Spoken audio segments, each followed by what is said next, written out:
আসসালামু আলাইকুম। সবাইকে স্বাগত জানাচ্ছি গ্লোবাল ভিউজে। আপনাদের সাথে আছি আমি তানজিলা হক। আজ জানাবো আন্তর্জাতিক গণমাধ্যমে আলোচিত সংবাদ ও বিশ্লেষণ। ফিলিস্তিনের গাজা উপত্যকায় চলমান গণহত্যার জবাবে দখলকৃত জাফা অঞ্চলের দুটি ইসরায়েলি সামরিক স্থাপনা লক্ষ্য করে ড্রোন হামলা চালিয়েছে ইয়েমেনের হুথি আনসার আল্লাহর নেতৃত্বাধীন সশস্ত্র বাহিনী। শুক্রবার বাহিনীর এক বিবৃতিতে বলা হয়, দুটি ইয়াফা ড্রোন ব্যবহার করে চালানো এই হামলা ছিল গাজার ফিলিস্তিনি জনগণ এবং এর সাহসী প্রতিরোধ যোদ্ধাদের প্রতি অবিচল সমর্থনের অংশ। এদিন গাজা সিটির সেজাইয়া এলাকায় ইসরায়েলের ভয়াবহ বিমান হামলায় ২৯ জন বেসামরিক ফিলিস্তিনি নিহত হয়েছেন, যাদের বেশিরভাগই নারী ও শিশু। আহত হন ৫০ জনেরও বেশি মানুষ এবং বহু মানুষ এখনও ধ্বংসস্তূপের নিচে আটকা পড়ে আছেন। গাজার স্বাস্থ্য মন্ত্রণালয়ের তথ্য অনুযায়ী ২০২৩ সালের অক্টোবরে ইসরায়েলি হামলা শুরুর পর থেকে এ পর্যন্ত অন্তত ৫০,৯১২ জন ফিলিস্তিনি নিহত হয়েছেন। এই গণহত্যার শিকার ফিলিস্তিনিদের পাশে থাকার প্রতিশ্রুতি পুনর্ব্যক্ত করে ইয়েমেনের সশস্ত্র বাহিনীর বিবৃতিতে বলা হয়, আমরা থামব না যতক্ষণ না আগ্রাসন বন্ধ হবে এবং অবরোধ প্রত্যাহার না হবে, ততক্ষণ পর্যন্ত গাজার পাশে থাকা আমাদের ধর্মীয়, নৈতিক ও মানবিক দায়িত্ব। এদিকে ইসরায়েলে হামলার আগে লোহিত সাগরে মার্কিন বিমানবাহী রণতরী ইউএসএস হ্যারি ট্রুম্যানে আবার প্রতিশোধমূলক হামলা চালায় ইয়েমেনের সশস্ত্র বাহিনী। এর আগে বুধবার তারা মাত্র ১০ দিনের মাথায় তৃতীয় মার্কিন MQ-9 রিপার ড্রোন ভূপাতিত করেন। প্রায় $৩৩ মিলিয়ন মূল্যের এই নজরদারি ও স্ট্রাইক ড্রোন গুরুত্বপূর্ণ অভিযানে ব্যবহার করে মার্কিন সামরিক বাহিনী। এদিকে গাজায় ইসরায়েলি গণহত্যার প্রতিবাদে শুক্রবার ইয়েমেনে প্রায় ১০ লাখ মানুষের বিক্ষোভ হয়েছে। এদিন সানা, সাদা, বাইদা, হাজা ও ধালে সহ বিভিন্ন শহরের লোকজন রাস্তায় নেমে আসেন। গাজাপন্থী প্রতিশোধমূলক অভিযান বন্ধ করতে যুক্তরাষ্ট্র ইয়েমেনের উপর যে বর্বর হামলা চালাচ্ছে, বিক্ষোভে এর তীব্র নিন্দা জানানো হয়। ফিলিস্তিন ও ইয়েমেনের পতাকা হাতে বিক্ষোভকারীরা বলেছেন, আমরা ন্যায্য অবস্থান থেকে সরব না। যে আমাদের ফিলিস্তিনি ভাইদের আঘাত করবে, আমরা তাকে আঘাত করব। তারা স্লোগান দেন, হে গাজা, হে ফিলিস্তিনি, আমরা কিয়ামত পর্যন্ত তোমাদের সঙ্গে আছি। বিক্ষোভের আয়োজকরা এক বিবৃতিতে বলেছেন, মার্কিন আগ্রাসন ইয়েমেনি জনগণকে পিছু হটাতে পারবে না, বরং ফিলিস্তিনের প্রতি তাদের ঈমানি চেতনা আরও দৃঢ় হবে। মার্কিন ইসরায়েলি পরিকল্পনার ব্যর্থতা তুলে ধরে তারা বলেছেন, গাজায় হামলার মাধ্যমে তারা একজন বন্দীকেও উদ্ধার করতে পারেনি। প্রতিরোধ সংগ্রামকে নির্মূল করতে তাদের সব পরিকল্পনা ব্যর্থ হয়েছে। ইয়েমেনিরা তাদের একটি জাহাজকেও লোহিত সাগরে পাড়ি দিতে দেননি। বিক্ষোভকারীরা নীরবতা ভেঙে গাজার সমর্থনে শক্ত পদক্ষেপ নিতে আরব ও মুসলিম দেশগুলোর প্রতি আহ্বান জানান। ইসরায়েলি সেনাবাহিনীতে বিশৃঙ্খলা এখন তুঙ্গে। অবরুদ্ধ গাজায় আর যুদ্ধ চাচ্ছেন না বিপুল সংখ্যক ইসরায়েলি সেনা। এর জেরে চলমান যুদ্ধ বন্ধের আহ্বান জানিয়ে চিঠি দেওয়ার পর প্রায় ১,০০০ রিজার্ভ সেনাকে বরখাস্ত করেছে ইসরায়েলি সেনাবাহিনী। দেশটির সেনাপ্রধান জেনারেল আইয়েল জামির তাদের বরখাস্তের সিদ্ধান্ত অনুমোদন করেন। এর আগে চলতি সপ্তাহের শুরুতে ইসরায়েলি বিমান বাহিনীর কয়েকশো সদস্য সহ বরখাস্তকৃতদের অনেকে একটি খোলা চিঠিতে স্বাক্ষর করেন। চিঠিতে তারা গাজায় চলমান যুদ্ধকে নিরাপত্তার জন্য নয়, বরং রাজনৈতিক ও ব্যক্তিগত স্বার্থে পরিচালিত বলে উল্লেখ করেন। তারা আরও লেখেন, যুদ্ধ চালিয়ে বন্দীদের মুক্ত করা সম্ভব নয়, বরং যুদ্ধবিরতির মাধ্যমে এর সমাধান হতে পারে। চিঠি দেওয়ার বিষয়টিকে ইসরায়েলি সেনাপ্রধান গুরুতর অপরাধ হিসেবে অভিহিত করেন। তার মতে, যারা এই ধরনের বিবৃতি দিয়েছেন তারা সেনাবাহিনীতে ফিরে আসার যোগ্য নন। অন্যদিকে প্রতিরক্ষা মন্ত্রী ইসরায়েল কাটজ ও এই চিঠির নিন্দা জানিয়ে বলেন, এটি যুদ্ধের বৈধতাকে প্রশ্নবিদ্ধ করার প্রচেষ্টা। ইসরায়েলি গণমাধ্যম জানিয়েছে, চিঠিতে স্বাক্ষরকারীদের মধ্যে রয়েছেন সাবেক সেনাপ্রধান অবসরপ্রাপ্ত লেফটেন্যান্ট জেনারেল ড্যান হালুৎস, সাবেক বিমান বাহিনী প্রধান অবসরপ্রাপ্ত মেজর জেনারেল নিমরত শেফার এবং বেসামরিক বিমান চলাচল কর্তৃপক্ষের প্রধান অবসরপ্রাপ্ত কর্নেল নেরি ইয়ারকনির মতো গুরুত্বপূর্ণ ব্যক্তিরা। চিঠিতে তারা যুদ্ধ বন্ধ করে বন্দীদের ফিরিয়ে আনার জন্য সরকারের উপর সর্বাত্মক চাপ প্রয়োগ করতে সব ইসরায়েলি নাগরিকদের প্রতি আহ্বান জানান। ইসরায়েলি সেনাবাহিনীর তথ্য অনুযায়ী চিঠিতে স্বাক্ষরকারীদের মধ্যে প্রায় ১০% এখনও সক্রিয় রিজার্ভ ডিউটিতে রয়েছেন, বাকিরা সাবেক বা অবসরপ্রাপ্ত সেনা সদস্য। ফিলিস্তিনিদের বাস্তুচ্যুতির প্রস্তাব আবার প্রত্যাখ্যান করেছে সৌদি আরব। দেশটির পররাষ্ট্রমন্ত্রী প্রিন্স ফয়সাল বিন ফারহান স্পষ্টভাবে বলেছেন, ফিলিস্তিনিদের জোরপূর্বক বাস্তুচ্যুতির যে কোনো পরিকল্পনাকে সৌদি আরব দৃঢ়ভাবে প্রত্যাখ্যান করে। শুক্রবার তুরস্কের আনাতোলিয়ায় অনুষ্ঠিত international action to end the war on Gaza এর মন্ত্রী পর্যায়ের কমিটির বৈঠকে তিনি কথা বলেন। বিন ফারহান এ সময় অভিযোগ করে বলেন, গাজার বাসিন্দারা ন্যূনতম জীবন ধারণের সুযোগ সুবিধা থেকেও বঞ্চিত। তিনি বলেন, গাজায় মানবিক সহায়তা প্রবেশের বিষয়টি যুদ্ধবিরতির সঙ্গে শর্তযুক্ত করা উচিত নয়। বিশ্ব সম্প্রদায়ের উচিত সহায়তা সরবরাহে বাধা দূর করতে একসাথে কাজ করা। প্রিন্স ফয়সাল গাজা যুদ্ধবিরতির জন্য চলমান আলোচনার প্রতি সৌদি আরবের সমর্থন পূর্ণ ব্যক্ত করেন। একই সঙ্গে মধ্যস্থতাকারী হিসেবে মিশর ও কাতারের ভূমিকার ভূয়সী প্রশংসা করেন তিনি।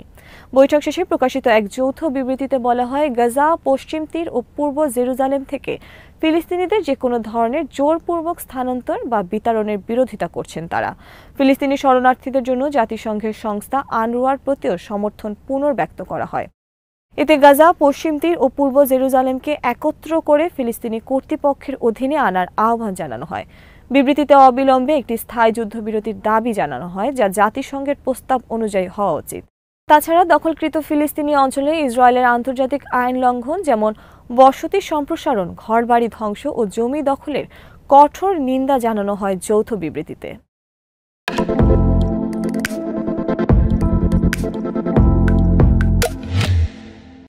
ইসরায়েলকে সন্ত্রাসী, গণহত্যাকারী আখ্যা দিয়ে তুরস্কের প্রেসিডেন্ট রিসেপ তাইয়েপ এরদোয়ান বলেছেন, গাজা সহিংসতা গোটা অঞ্চলের স্থিতিশীলতাকে হুমকির মুখে ফেলেছে। শুক্রবার তুর্কি প্রেসিডেন্ট আনাতোলিয়া ডিপ্লোমেসি ফোরামে বলেন, গাজায় এখন পর্যন্ত 50,800 এর বেশি মানুষ নিহত হয়েছেন, যাদের মধ্যে নারী, শিশু ও সাংবাদিকও রয়েছেন। তিনি বলেন, এটা যদি বর্বরতা না হয় তাহলে বর্বরতা কাকে বলে? এই বর্বরতায় নীরব থাকা মানে অপরাধের অংশীদার হওয়া। আন্তর্জাতিক আইন ও মানবাধিকারের সুস্পষ্ট লঙ্ঘন হিসেবে তিনি ইসরায়েলের আচরণকে গণহত্যা হিসেবে বর্ণনা করেন এবং জাতিসংঘ নিরাপত্তা পরিষদ সহ বিশ্বের শক্তিধরদের এই সহিংসতা বন্ধে কার্যকর পদক্ষেপ নেওয়ার আহ্বান জানান। তুরস্কের অবস্থান স্পষ্ট করে এরদোয়ান বলেন, তার দেশ 1967 সালের সীমান্ত ভিত্তিক দ্বিরাষ্ট্রনীতিকে সমর্থন করে এবং পূর্ব জেরুজালেমকে ফিলিস্তিন রাষ্ট্রের রাজধানী হিসেবে দেখতে চায়। এই অবস্থানের অংশ হিসেবে তুরস্ক ইসরায়েলের সঙ্গে দ্বিপাক্ষিক বাণিজ্য স্থগিত করেছে এবং দক্ষিণ আফ্রিকার করা জাতিগত নিধনের মামলায় আন্তর্জাতিক বিচার আদালতে আনুষ্ঠানিকভাবে যোগ দিয়েছে।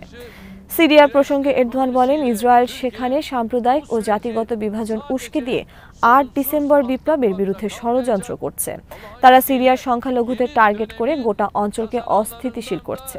তিনি আরও বলেন, ইসরায়েল এমন একটি সমস্যা হয়ে উঠেছে যা সরাসরি গোটা অঞ্চলকে হুমকিতে ফেলে দিয়েছে।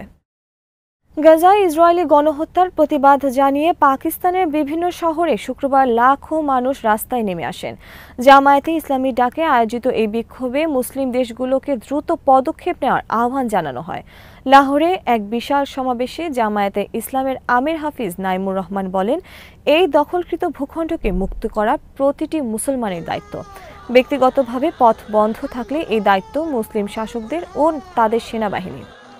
পাকিস্তান ও ফিলিস্তিনের ঐতিহাসিক ও আদর্শিক সম্পর্কের কথা উল্লেখ করে নাইমুর রহমান বলেন, 1948 সালে যখন ইসরায়েলকে জোর করে মধ্যপ্রাচ্যে চাপিয়ে দেওয়া হলো, তখন আমাদের প্রতিষ্ঠাতা কায়েদে আজম মোহাম্মদ আলী জিন্নাহ বলেছিলেন, ইসরায়েল পশ্চিমা শক্তির তৈরি একটি অবৈধ সন্তান।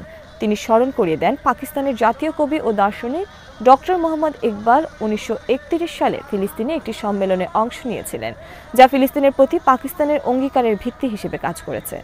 নাইমুর রহমান বলেন, আমাদের রাষ্ট্রীয় নীতিতে বলা হয়েছে আমরা ইসরায়েলকে কখনো স্বীকৃতি দেব না। কেউ যদি গোপনে দ্বিরাষ্ট্রভিত্তিক সমাধানের পক্ষে কথা বলেন কিংবা ইসরায়েলের পক্ষে অবস্থান নেন, তাহলে আমরা স্পষ্ট করে বলতে চাই, রাষ্ট্র একটাই ছিল এবং থাকবে, সেটি হলো ফিলিস্তিন। তিনি বিশ্বব্যাপী সরকারগুলোর ওপর গণচাপ সৃষ্টির আহ্বান জানিয়ে বলেন, আপনার সরকারকে প্রতিবাদের মাধ্যমে চাপ দিন। বাংলাদেশ, ভারত, ইউরোপ, আমেরিকার সর্বত্র বিক্ষোভ চলছে। এই প্রতিরোধের আগুন নিভতে দেবেন না। জামায়াতের পক্ষ থেকে ইসরায়েল এবং তাকে সমর্থনকারী কোম্পানিগুলো পণ্য বর্জনেরও আহ্বান জানানো হয়।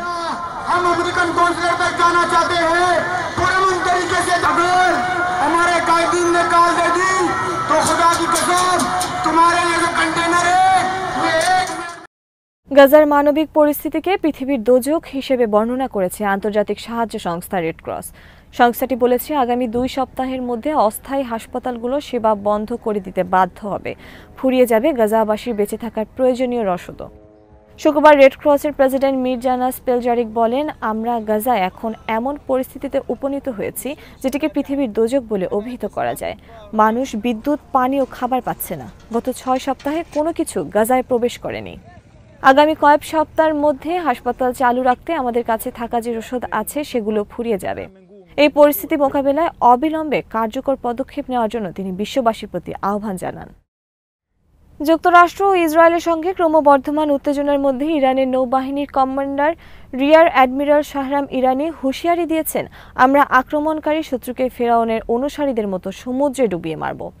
বন্দর আব্বাসে এক অনুষ্ঠানে তিনি বলেন, আমাদের নৌশক্তি ও প্রতিরক্ষার সক্ষমতা আগের চেয়ে অনেক শক্তিশালী। আজ শত্রুরা ইরানের সেনাবাহিনীকে পরাশক্তি হিসেবে দেখে। শাহরাম বলেন, শয়তানরা সমুদ্রের সরাসরি সংঘাত চায়, কিন্তু আল্লাহর সাহায্য আমরা তাদেরকে ফেরাউনের লোকদের মতো পরাজিত করব এবং ডুবিয়ে মারব। এদিকে যুক্তরাষ্ট্র ও ইরানের মধ্যে পারমাণবিক কর্মসূচি নিয়ে আলোচনার ঠিক আগে উত্তেজনার পারদ বেড়েই চলেছে। বুধবার মার্কিন প্রেসিডেন্ট ডোনাল্ড ট্রাম্প বলেন, আলোচনায় সমাধান না এলে ইরানের বিরুদ্ধে সামরিক পদক্ষেপ নেওয়া হবে। ট্রাম্পের এমন বক্তব্যকে সরাসরি আগ্রাসনের পূর্বাভাস হিসেবে দেখছে তেহরান। জবাবে বৃহস্পতিবার ইরানের সর্বোচ্চ নেতা আয়াতুল্লাহ আলী খামেনির উপদেষ্টা রিয়ার অ্যাডমিরাল আলী শামখানি হুঁশিয়ারি দিয়ে বলেন, বিদেশি হুমকি অব্যাহত থাকলে জাতিসংঘের পরমাণু পর্যবেক্ষক সংস্থা IAEA এর সঙ্গে সহযোগিতা বন্ধ করে পর্যবেক্ষকদের বহিষ্কার হতে পারে। তাছাড়া দেশটির প্রেসিডেন্ট মাসুদ পেজেশকিয়ান ইসরায়েল ও পশ্চিমাদের সমালোচনা করে বলেন, কোনো ষড়যন্ত্রই ইরানকে দমিয়ে রাখতে পারবে না। তেহরানের উন্নয়নের পথে কেউ বাধা হতে পারবে না। এই উত্তেজনার মধ্যে যুক্তরাষ্ট্রের সঙ্গে পরোক্ষ আলোচনায় অংশ নিতে ওমানে গেছে ইরানের পররাষ্ট্রমন্ত্রী সাইয়েদ আব্বাস আরাকচির নেতৃত্বাধীন একটি প্রতিনিধি দল। এই সফর প্রসঙ্গে পররাষ্ট্র মন্ত্রণালয়ের মুখপাত্র ইসমাইল বাকাই তার এক্স পেজে দেয়া বার্তার প্রথমে পবিত্র কুরআনের সূরা আল ইমরানের 159 নম্বর আয়াতের একাংশ উল্লেখ করেন, যেখানে বলা হয়েছে, আপনি কোনো সংকল্প করলে আল্লাহর উপর নির্ভর করবেন।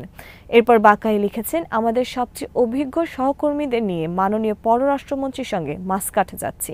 ইরানের সম্মান, দৃঢ়তা ও জাতীয় স্বার্থ রক্ষার জন্য সব ধরনের সক্ষমতা কাজে লাগাতে আমরা দৃঢ় প্রতিজ্ঞ। আজ এখানেই শেষ করছি। সবাই ভালো থাকুন, সুস্থ থাকুন আর দেখতে থাকুন বিডি ভিউজ।